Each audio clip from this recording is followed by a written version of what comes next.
नमस्कार दोस्तों, इस वीडियो में आपका हार्दिक स्वागत है। आज हम श्री त्र्यंबकेश्वर ज्योतिर्लिंग की उत्पत्ति के विषय में जानेंगे। शिव पुराण के अनुसार भारत भूमि पर 12 विभिन्न स्थानों में ज्योतिपिंड गिरने से धरती पर प्रकाश फैल गया। इन्हें ही सनातन धर्म में 12 ज्योतिर्लिंग की संज्ञा प्रदान की गई। इन ज्योतिर्लिंगों के स्तुति हमारे शास्त्रों में इस प्रकार वर्णित है। सौराष्ट्रे सोमनाथं च प्रेशैले मल्लिकार्जुनम् उज्जयिनां महाकाल मोंकारं अमलेश्वरं परल्यां वैद्यनाथं च डाकिन्यां हेमशंकरं सेतुबन्धे तो रामेशं नागेशं दारुकावने वाराणस्यां तु विश्वेशं त्र्यम्बकं गौतमी तटे हिमालये तु केदारं घृष्णेशं च शिवालये एतानि ज्योतिर्लिङ्गानि सायं प्रातः पठे नरः सप्तजन्म कृतं पापं अस्मरणेन विनश्यति।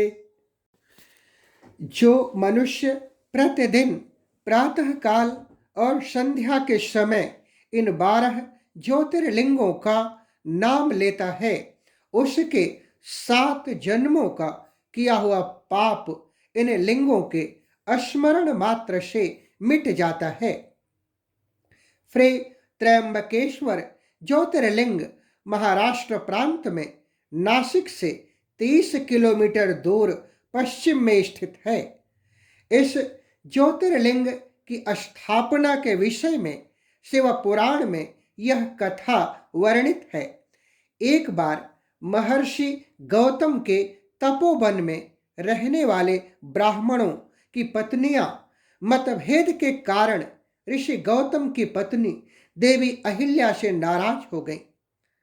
द्वेष में अंधी होकर उन्होंने अपने पतियों को ऋषि गौतम का अपकार करने के लिए प्रेरित किया। उन ब्राह्मणों ने इसके लिए भगवान श्री गणेश की आराधना की। उनकी आराधना से प्रसन्न हो गणेश जी ने प्रकट होकर उनसे वरदान मांगने को कहा। उन ब्राह्मणों ने कहा, प्रभो, यदि आप हम पर प्रसन्न हैं तो किसी प्रकार ऋषि गौतम को इस आश्रम से बाहर निकाल दें।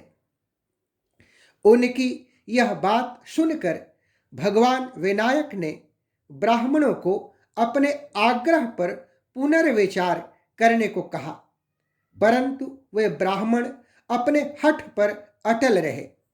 अंत में भगवान गजानन को विवश होकर उनकी बात माननी पड़ी।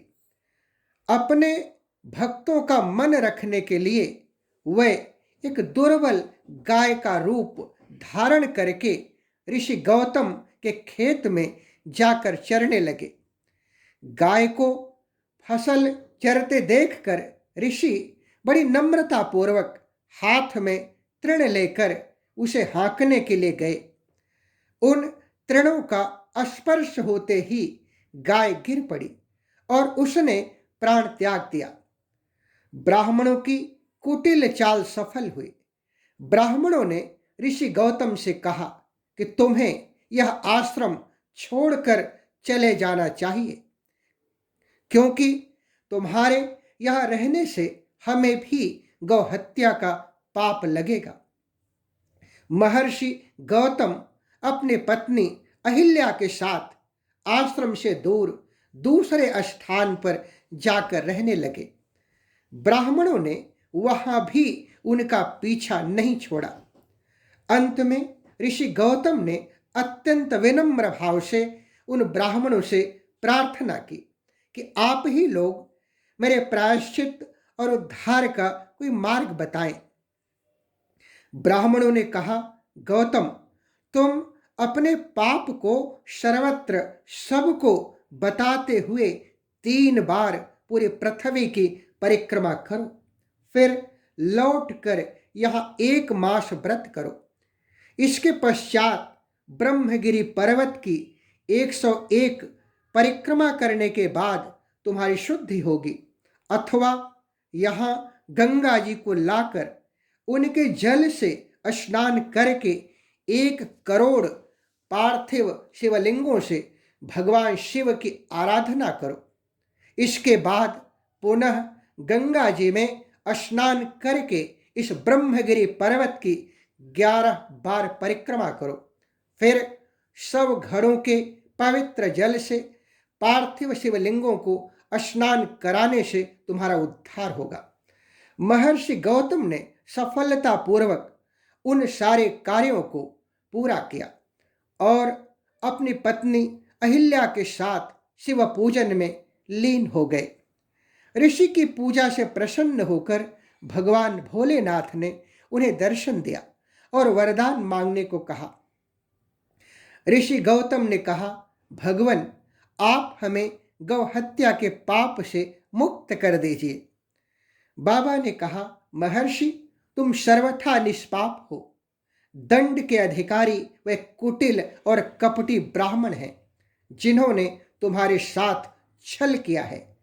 महर्षि गौतम ने कहा कि परमेश्वर, जिनके कारण मुझे आपका दर्शन प्राप्त हुआ वह मेरे परम हितैषी हैं, इसलिए आप उन्हें क्षमा कर दीजिए। बहुत सारे ऋषियों, मुनियों और देवगणों ने वहां एकत्र होकर महर्षि की बात का अनुमोदन किया और बाबा से प्रार्थना की कि प्रभु, आप ऋषि गौतम की इस तप स्थली को अपनी निवास भूमि बनाने की कृपा करें। बाबा ने उनकी प्रार्थना स्वीकार कर उस स्थान पर त्र्यंबकेश्वर ज्योतिर्लिंग के रूप में रहना स्वीकार किया। ऋषि गौतम के द्वारा लाई गई गंगा जी की धारा को गोदावरी कहकर पुकारते हैं। इस ज्योतिर्लिंग की कथा से हमें यह शिक्षा मिलती है कि ईर्ष्या और द्वेष के वशीभूत होकर छल और कपट का अवलंब लेकर प्राप्त की गई असत्य की सत्य पर विजय अस्थायी नहीं होती। ओम कर्पूर गौरम करुणावतारम संसार सारम भुजगेन्द्रहारम सदा वसन्तं हृदयारविन्दे भवं भवानी सहितं नमामि। जो कर्पूर जैसे गौर वर्ण के हैं, करुणा के अवतार हैं, संसार के सार हैं और भुजंगों का हार धारण करते हैं, वे भगवान शिव माता पार्वती के साथ मेरे हृदय में सदैव निवास करें और उन्हें मेरा नमन है। यदि वीडियो पसंद आए तो इसे लाइक व शेयर करें। दोस्तों, भक्ति सरोवर अपनी संस्कृति और अपने अतीत से जुड़ने का मार्ग है, अतः इस चैनल को सब्सक्राइब करके अपना अमूल्य समर्थन प्रदान करें। धन्यवाद।